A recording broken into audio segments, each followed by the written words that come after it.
Bonjour, aujourd'hui je vais vous présenter un projet que j'ai réalisé en NoSQL avec l'aide de MongoDB et Cloud Atlas, connecté à une app service finalement pour pouvoir connecter les utilisateurs et récupérer directement leurs données en statistiques et pouvoir les afficher dans le jeu.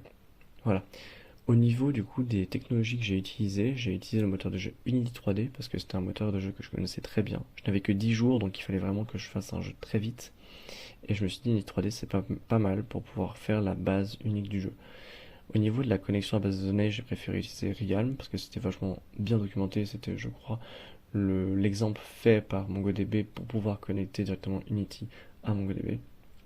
Et j'ai utilisé Mirror pour le networking parce que pareil, c'était quelque chose de très bien documenté, très régulièrement mis à jour, etc.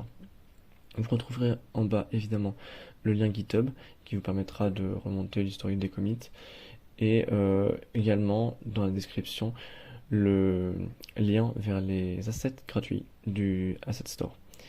J'ai utilisé directement une salle des serveurs assez simple en low poly. Voilà.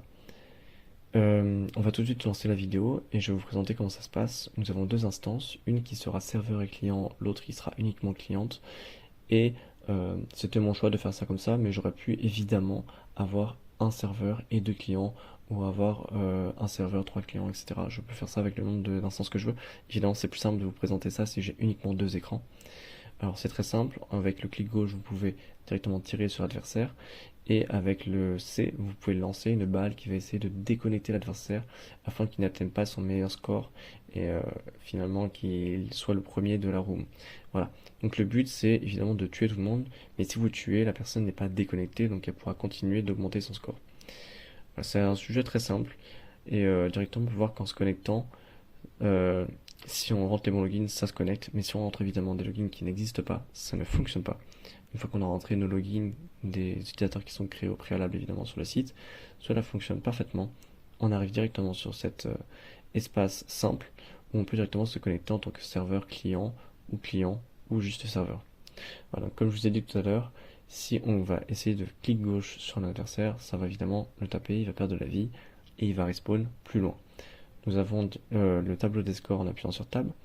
Donc évidemment, ça s'incrémente à chaque fois. Et le meilleur score sera gardé quand la personne quittera la room. Ou en tout cas, quand elle sera capturée, ou voilà, quand elle sera déconnectée. Ça lui donnera directement son meilleur score. Donc là, on voit la balle en action, finalement. Et une fois que la balle touche l'adversaire, l'adversaire sera déconnecté. Et il ne pourra plus augmenter son score avant qu'il sera connecté. Voilà. C'est tout pour moi sur cette vidéo.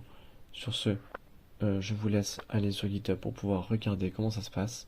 Si vous avez besoin de plus d'informations, n'hésitez pas à me contacter. Bonne journée.